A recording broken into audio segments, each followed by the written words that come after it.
ಹೆದರು ಹೊಕ್ಕುದು ಸಭೆಗೆ ಕೌರವನೆದೆ ಬಿರುದುದ ಸ್ಥಾನ ಜಲನಿಧಿ ಕದಡಿ ತುಕ್ಕಿತ ಬೆರಗಿನಲಿ ಬೆಳ್ಳಾದ ನವನೀಶ ಹದನಹುದು ಹಾಯನುತಲಿದ್ದರು ವಿದುರ ಭೀಷ್ಮ ದ್ರೋಣರಿತ್ತಲು ಕೆದರುಗೇಶದ ಕಾಂತೆ ಹುದಿದಳು ಹರ್ಷ ಪುಳಕದಲಿ ಒಡೆಯನೈತರಲಿಕ್ಷು ತೋಟದ ಬಡನರಿಗಳೋಡುವ ಒಲಿಕೆಯ ಹಿಡಿದೆಳೆವ ಖಳ ಹಾಯ್ದೆನಾ ಕೌರವನ ಹೊರೆಗಾಗಿ ನುಡಿ ತರುಣಿ ನನ್ನಾಣೆ ಭೀತಿಯ ಬಿಡಿಸಿದೆನಲ ರಾಯನಾಜ್ಞೆಯ ತಡಿಕೆ ಒಲೆ ನುಗ್ಗಾಯ್ತು ಹೋಗಿನ್ನೆಂದನ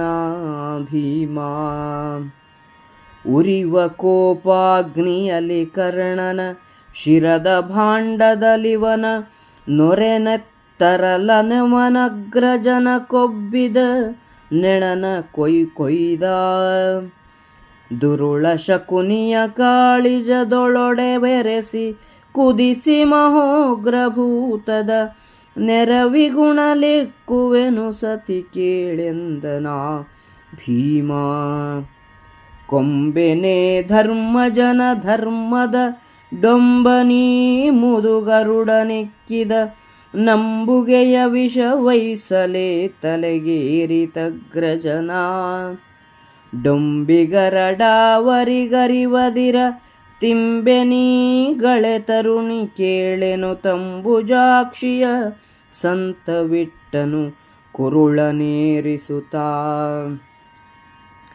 ಇಳಿದನರ್ಜುನನ ಸಭಾಮಂಡಲದ ವೇದಿಯನಃ ಧರ್ಮಜನುಳಿವನೇ ನುಡಿಯಡಹಿದರೆ ಸಿಗುರೇಳ್ಗು ಸದ್ಗುಣಕ್ಕೆ ಕಳವಳದ ಕಾಹುರದ ಕಾಲುವೆಗೊಳಗು ಗೊಡದಿರು ಭೀಮರಿಪುಗಳ ಹಿಳಿವಡಿದು ಹೊತ್ತಲ್ಲೆನುತ ಹಿಡಿದನು ವೃಕೋದರನ ಮಾಡಲದು ಕೌರವರ ನೂರ್ವರ ಗೋಣಬನ ಕಾಳಗದೊಳೆನ್ನಯ ಕೇಣಿ ತನ್ನಯ ಗದೆಗೆ ದುರ್ಯೋಧನನ ತೊಡೆಗಳಿಗೆ ಮಾಣಿಯವು ದುಶ್ಯಾಸನನ ತನಿಶೋಣಿ ತದನ ಕೊಡಿಯದಿರೆ ನಿನ್ನಾಣೆ ಸೈರಣೆಗಿದುವೆ ಫಲವೆಂದೊದರಿದನು ಭೀಮಾ ಭೀಮನ ಗರ್ಜನೆ ಅವನ ರೌದ್ರಭಾವಗಳನ್ನು ಕಂಡ ಸಭೆಯ ಎದೆಗೆ ಬೆದರಿಕೆ ಹೊಕ್ಕಿತು. ಕೌರವನ ಎದೆ ಒಡೆಯಿತು. ಆಸ್ಥಾನ ಸಮುದ್ರವು ಕದಡಿ ಹೋಯಿತು. ಧರ್ಮಜನು ಬೆರಗಿನಿಂದ ದಿಗ್ಭ್ರಾಂತನಾದನು. ವಿದುರ ಭೀಷ್ಮ ದ್ರೋಣರು ಆಹಾ ಇದೇ ಸರಿ ಎನ್ನುತ್ತಿದ್ದರು.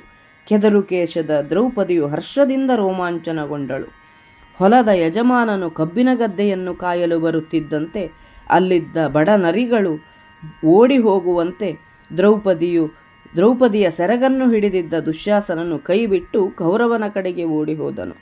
ಭೀಮನು, ದ್ರೌಪದಿ, ನನ್ನಾಣೆ ಕೇಳು, ನಿನಗೆ ಬಂದಿದ್ದ ಭೀತಿಯನ್ನು ಬಿಡಿಸಿದೆವನ್ನಲ್ಲವೇ? ಅಣ್ಣನಾಜ್ಞೆಯ ತಡಿಕೆ ಬಲೆ ಪುಡಿಪುಡಿಯಾಯಿತು, ಹೋಗು ಎಂದನು.